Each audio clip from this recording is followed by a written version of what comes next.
Welcome back. And what's going on with y'all? Hope all is well. We're back, episode 2 of the Player Circle Show with your host, Isaiah LeBlanc. We're here at AR Studios, and so much has happened in a small amount of time. I can't wait to get to it.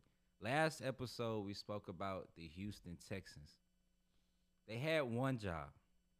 CJ Stroud had one job. I said the key for them to be able to pull out a win against New England was CJ Stroud showing up. I knew what the defense was going to do. The defense showed up like they did all season. CJ Stroud needed to meet his half of the bargain.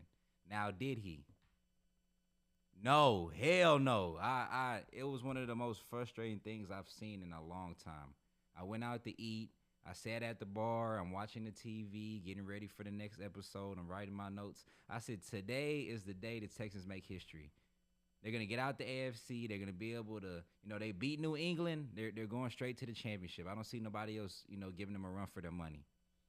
The first half of the game, CJ Stroud threw not one, not two, not three, but 4 interceptions. I have never seen something like that in my life, ever. 4 interceptions in the first half. It looked like somebody put a spell on the Texans. It looked terrible. I couldn't believe what I was watching. Every time defense would do great things and get a stop, hold New England down, make them punt the ball, C.J. Stroud literally in the play or two would give it right back. I've never seen something like that. But with all the turnovers and with everything being said, the Texans were still in the game. C.J. Stroud finished with 212 passing yards, 47 attempts, 20 completions. Analytically, I think it's almost impossible to win a game like that with 4 interceptions, fumbles, and turnovers that were coming left and right. It was horrific to watch. New England ended up pulling out a win over the Texans. Like I said, we wanted parades instead of riots, and Houston had some riots going on. After that game, the NRG opened up the park and allowed everybody to come watch the games. All the fans came together. They watched. And there were a whole bunch of viral videos going on outside of the game after the game ended of fans fighting. They had fights all over the stadium. They had people brawling. They had people going at each other. It was unbelievable the way that they reacted. And I'm sitting at home just watching it like, I promise it's crazy because I called everything that happened. I just simply couldn't believe it. It was unbelievable. So I hope to see the Texans turn things around. I hope we make some adjustments this offseason and we come back even stronger because we need an offense to happen. Following the game in the press conference, C.J. Stroud was there and mentioned how he felt like everything was on him. No duh. I mean, I love the fact that he took accountability, but some of these mistakes you can't have, especially in the postseason against the number 1 team in the NFL. It's just unexcusable. So Texans, we got to do better, man. We have to figure it out and do better. Moving on to a positive light in the Houston sports scene is the Houston Rockets. The Houston Rockets have been one of none. I have seen nothing like it. KD has been the best impact, like I was saying on episode 1. KD recently just made history, passing Dirk Nowitzki on the all-time scoring list. It's unbelievable to see what he's doing again at the age of 37.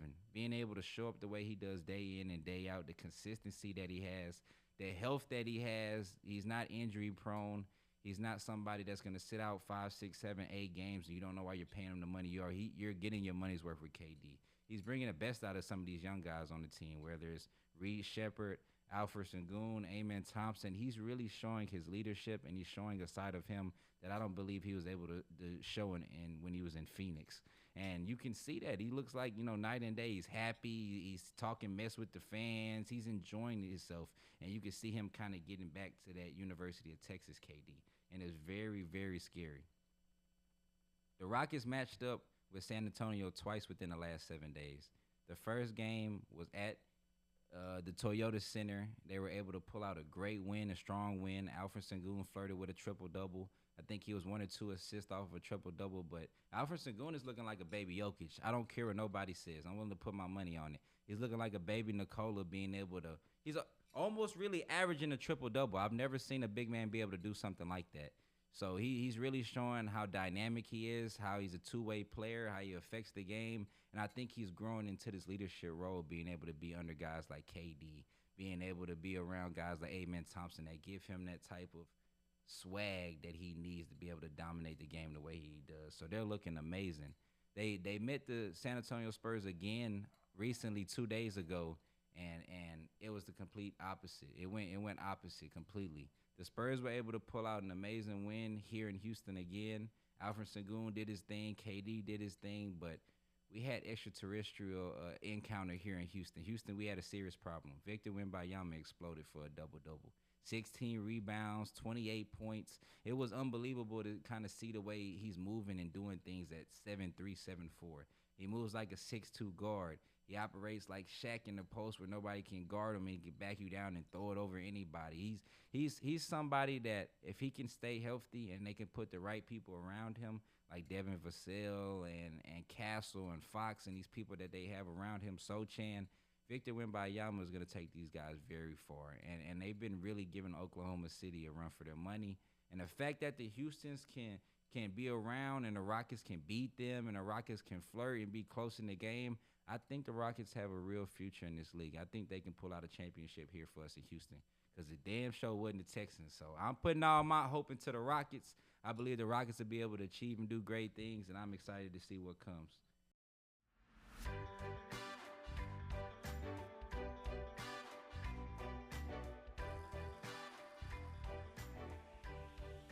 With Houston and San Antonio being so strong in the Texas show off, another player and another team I have to mention going straight up with Houston and Dallas is the guy that's in Dallas that they traded Luca for, that they brought in, put all their belief in, caused a lot of chaos amongst the NBA scene. Cooper Flagg exploded last night, 49 points, 10 rebounds. He's been on a tear like nobody has seen, and I think with Cooper being in Dallas, Houston being able to have KD and Sagoon and Amen mixed in together, San Antonio having extraterrestrial help, having Fox, having Sochan, having a lot of young pieces. I think Texas show off is as strong as it's ever been. A Texas triangle is dangerous. Any team coming down to Texas has to mess with these three, and you could really come down here and go 0-3. It's serious down in Texas. It's the wild, wild west, and I think we're getting back to a very competitive place. Switching gears outside of Texas, some great things happened around the NBA recently. D Rose finally got his flowers, pun intended. He's been doing great things throughout the years. He now has a son that's playing. He left an amazing, historic impact in Chicago on a Michael Jordan level. And recently, they just retired his jersey in Chicago. He cried while it went up in the rafters. Everybody in the city just exploded through it. Was sitting there watching. People were emotional. His kids and his wife and everybody was sideline crying. It was something beautiful to see. A lot of people don't get their flowers while they're still alive. So the fact that D Rose was there, he was able to smell them. He had a standing ovation. It was just beautiful to see one of the greatest players in the game that had a hard career really get his flowers and really be able to get the love he deserves. D Rose, it was just simply amazing. Everybody putting roses in the chat. It's amazing, man. We have a lot of live stream engagers today. Over 50 people have joined us. So everybody is excited about it. It's simply crazy to see.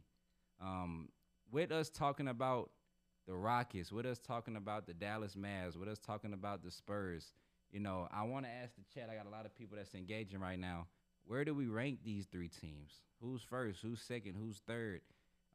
What are the opinions? I need some opinions from everybody. I can give you my opinion just because I'm an H-Town baby. I got to put Houston first. I think nobody wants to see Houston in a 7-game series. Now, why? So many dynamic scores that we have, so many two-way players, and the fact that the Rockets have an explosive offense, but they're defensive-minded, I think sets them up. And if you want to play a 7-game series and try your chances, I think the odds is in the Rockets' favor. So I go Rockets number 1. Number 2, I have to put San Antonio. San Antonio has a lineup like nobody's seen. Victor Wembanyama is doing everything, playing the 1 through 5, guarding the 1 through 5 at 7'3", 7'4". Stephon Cancel, Rookie of the Year, playing like a vet. De'Aaron Fox has been an amazing player his whole career. Got out of Sacramento, landed in San Antonio. They have really pieced together this team amazingly, and I've never seen nothing like it. So that's another team nobody wants to play with in a 7-game series because they have so many threats and they can kill you in so many ways. Last but not least, the least of the bunch, I have to put the Dallas Mavs. I don't see anybody doing anything outside of Cooper Flagg, but Cooper Flagg's enough to get the job done. It's been amazing to see what he's done. Like I mentioned, 49 points, 10 rebounds, playing against another freshman in the league, Con Knipple, but showing why he was the number 1 pick, showing why they traded Luka for him, showing everybody that no, I'm here to stay and I'm somebody that's gonna leave an imprint on the game. Everybody's agreeing with the rankings. I knew I wasn't tripping. I have great points. But one thing I have to ask is Cooper Flagg the face of the league? Is he the future face of the league? Can I say that? No, I don't know. But if I have to put my money on something, I'm going with Victor Wembanyama. But we have a wow. Yeah, we have a lot of fans for Cooper Flagg. Everybody loves Cooper Flagg. I just don't see it. But 49 points is very impressive. I love it.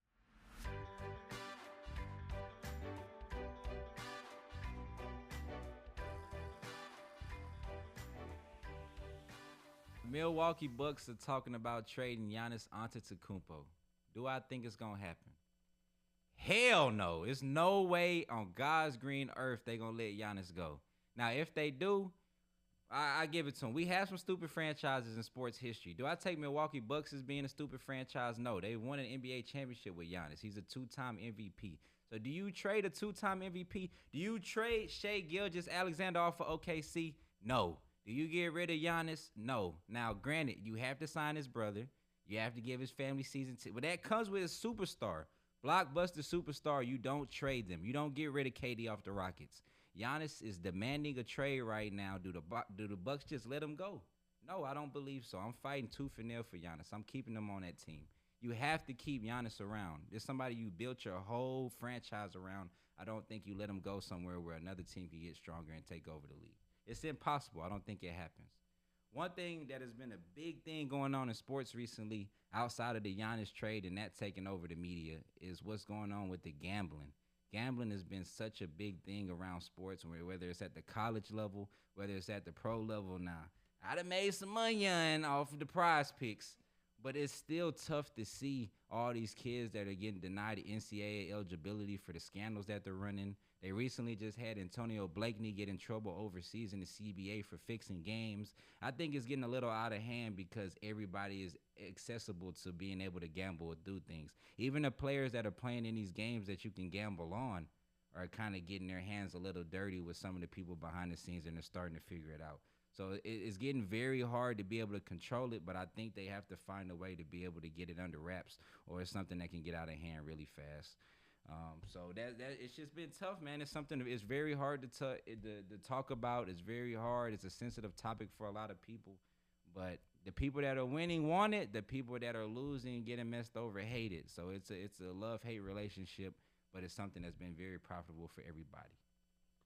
Boy, but we can say nonetheless. Moving on to our mental health aspect, something that we highlighted in episode 1. A lot of people had great feedback about it. They talked about how much they could relate to it, and it's something that I want to continue to highlight. It's very, very important, and it's very, very keen for me. Now, the one message of the day, the one message of the episode that I have is find the reason in your season. Why do I say that? Some of the things that we go through in life, we just don't understand. We can't prepare for. Certain things throw us off track, and as much as humans love to prepare and plan, some things just completely go out the window when stuff happens. One season that I had in my life that was the toughest still to this day was losing my grandfather. It's still an emotional topic for me. It gets me emotional every week, consistently being around people that talk about him. But it's something I didn't understand. I still don't fully understand, but it's making more sense. I had to find my reason and why certain things happened in my life. Now, one thing that I've taken from it is becoming a better man overall. Not just a better athlete, but a better son, a better brother, a better friend. It's made me step back and understand what's really important outside of sports.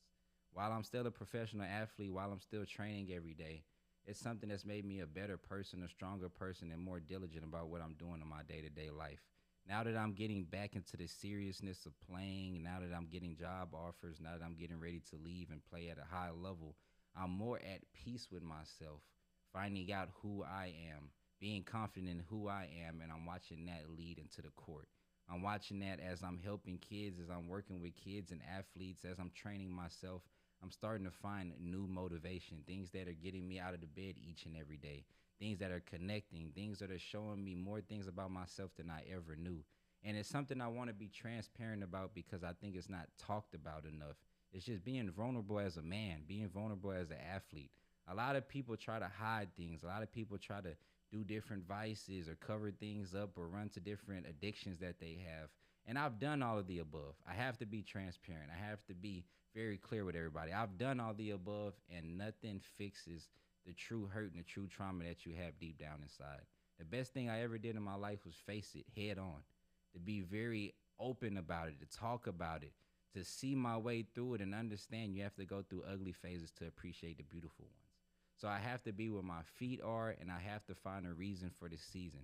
Like I said, I don't have a full grasp on it, but one thing that I do know is losing my grandfather gave me a call to action. It gave me a chance to be able to step up in every area of my life. I say I want to be successful. I say I want to take care of my family. Well, a lot of those things come with expectations. A lot of those things come with preparation. And as upset and as frustrating as I get, and as much as I pray and as much as I ask for answers, the teacher is always quiet during the test. And that's something that sat with me. That's something that I continue to think about. When I don't hear, when I don't get the praise that I want, when I don't get the reassurance, I continue to be diligent day in and day out and understand the perspective over the perception. Perception, you can only see it one way, through your eyes, through your senses, how you feel, how you interpret life. But when you zoom out like we're on Google Maps, and you can see the full route all the way across. You can see every turn. You can see every hill. You can see every gas station along the way. You continue to understand the big picture. When you operate in big picture terms, you'll always be successful because you're looking and you're accounting for every outcome that can happen. I'm just super happy and I'm super blessed to be able to be on a platform that AR Studios has put me on to be able to share things like this, because this right here is more important than anything in life. If you're not good as a person, you'll never be good as an athlete. And I've learned that firsthand. So to continue to interact with some of the fans that we have, everybody's putting the cheering emojis, everybody's putting the crying emojis. It just means the world to me to have all the support. I love the fact, especially when you're able to be transparent, that people are receptive to it and they understand and can relate to you. So it's everything that we have. We have a couple questions that people have. I want to be able to open the floor to everybody that we have joining us. I appreciate all the viewers taking their time to be here with us tonight. Somebody asked, how do you define self-worth beyond performance? I mean, I think that kind of ties into what I just said. It's so hard. Growing up, I was always taught, but I was always in my mind accustomed to basing my life and basing my mood off of my performance. If I had a bad game, it was a bad day. Everything's bad. Parents upset. I'm upset. Team's upset. We did all this training. We're sacrificing all these things, and we're not seeing what we want to see. I tied it to it every day. And it was hard because it's an emotional roller coaster where if everything's great, you're on top of the world. If everything is terrible, we're down in the trenches, and it doesn't seem like we're ever going to get back on our feet again. This goes back to finding your reason in the season. When you know what you're doing and who you are, nothing can shake you. Nothing can break you. Nothing can deter you from your goal. We're going to have great days. We're going to have terrible days. But as long as I can stay in the middle, as long as I can stay consistent and continue to stay persistent through everything that happens in my life, I'm going to be okay. Everything that's for me is going to come to me, and everything's going to work out. Another question that we have, how do we overcome adversity in life? I feel like you have to know what you're doing. You have to know who you are and what you're working for. No matter what comes against you, no matter what odds are stacked against you, you have to be able to overcome them and be determined to get the outcome that you want. It's crazy. I was just talking to one of the kids that I trained with last night, and he had a tough game. He thought that he should have played way better. He should have shot the ball way better. But he just simply couldn't understand. We've been working 4 or 5 times a week, 2-3 hours a time, putting in all this work. He's been having a great first half of the season, and he went, I think, 0 of 8 from the field, 0 of 8 from 3, not being able to even throw the ball in the ocean. And he texted me being super frustrated, super upset. And he came into the gym and didn't want to talk. He was shooting, being lackadaisical, and we had to stop. I had to tell him, when you run into a wall, what do? He was like, I don't know. I said, see, that's the biggest problem. When you don't know, you leave room for everything to happen. I said, when we run into a wall, we don't give up. We run into a wall and we can't get through and there's no door to walk through. We find another way around. We go around the wall. We can't go around the wall. We go over the wall. We can't go around or over the wall. We go under the wall. And we can't go under, over, around the wall, then we blow the wall up. If we can't do it, then we climb over. But you find a way to continue to get through each and every obstacle that life throws at you. And I feel like that's how you overcome adversity. You don't be stopped by anything. As long as there is a will, there's a way, and you'll figure it out. And people ask, how do you overcome adversity in sports? Same thing as life. If a coach doesn't want to play me, or a coach doesn't like me, or I'm on a team where I don't fit, you continue to show up and show out each and every day. Sometimes you have to do the things that you don't want to do the things that you need to do. Be able to get through the door, be able to figure it out. You have to be coachable. Things that my dad and my family taught me my whole life. Be coachable. Be a great person. Be high character, because these things will get you places that sports and skills and drills can't get you. You can't buy yourself a great reputation. You have to continue to move and do great things in life. So I hope this is helping some of the people that we have in chat. Everybody's clapping. Everybody's having a great time. It's amazing. How do you navigate the physical, emotional, and mental sacrifices it takes to be a professional athlete? That is such a loaded question. Physically, my whole life, I feel like I've been prepared to do what I do today. Since I was third grade, I told my dad, look, I want to play overseas one day when I get older. I want to take basketball serious. I played soccer. I played baseball. I played all these different sports. But with my dad playing basketball, I was just always around it. I said, look, Dad, you're home from being overseas. I'm ready to play basketball. I'm ready to do this. Teach me. I want to learn. My dad had the realest conversation with me ever. He sat me down. He looked me in my eyes, and he took one of those dad's breath. Okay, well, let's have this conversation. And I was like, oh, what conversation we need to have? I'm ready to play. Let's go outside and dribble. And he explained to me there's only one way to do this, the right way. I don't know how to not train at a high level. I don't know how to create an elite athlete, because it's the only way that I knew my whole life. And when he made me understand where he was coming from, and I committed to going on this journey and chasing this dream, I never looked back since. So since I was a kid, since I was 8, 9 years old, and I started playing real organized basketball, I've been becoming prepared to be this extreme professional athlete that I am today. And none of the stuff that I do now, working out 3 times a day, or eating the right way, or being able to fly across the world and play games, is nothing that I've never seen or haven't been prepared for. I've been looking forward to this my whole life. So it's something that, when it comes to the physical sacrifice, is nothing. Whatever I have to do to be successful in my job, to do great things, to help my family, I'm going to do it. I've always done it to be a high-level athlete, and I just love what I do day in and day out. So it's not really a sacrifice if you love what you do. If your job is what you love what you do, it's not a sacrifice. It's not hard to show up every day. Now, sacrifice you got to make emotionally and mentally is another story. It goes back to being okay as a person. If you're okay as a person, if everything is good with you, is how you're doing, then you're going to be able to show up physically. But I've had times in my life where I needed to show up in games, I needed to show up in practices, needed to show up for my teammates and people that are around me, and I simply couldn't, because I wasn't dealing with my problems. Going to therapy one time, matter of fact, was only one time I hated therapy. It's not for everybody. This is my own take. Don't let me, influence anybody. I hated it. Absolutely terrible. He talked about himself the whole time. But one thing that the therapist gave me out of that session that I took with me, and it sat with me every day since I was 19 years old, was you have to deal with your problems, or your problems will deal with you. And I didn't understand when he told me in that moment what it meant. But as much as we try to, like I said earlier in the episode, hide from problems, bury problems, not see them all the way through, or try to cover them up, they never go anywhere. They sit with you. If anything, they grow within inside of you until you're ready to see them and you just can't ignore them anymore. So the only way to be able to overcome the sacrifices that you have to make mentally, physically, and spiritually to be okay is you have to face these things head on.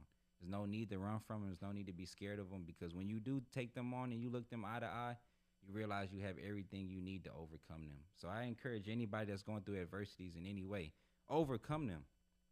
Become bigger than them, and don't let them cripple you from your dreams and aspirations that you have in life. So I just love the fact that people are asking some great questions. I love this. I love the fact that we can be transparent with each other and everybody's interacting the way that they are. They say, when you feel like quitting, what keeps you going? My family. My family keeps me going. I saw everybody around me my whole life sacrifice everything they had to give myself, my siblings, the younger generation, an opportunity to live their dreams. And that's what inspires me to do what I do. Not just on a basketball term, but also now getting into the podcast, now doing different businesses that I have.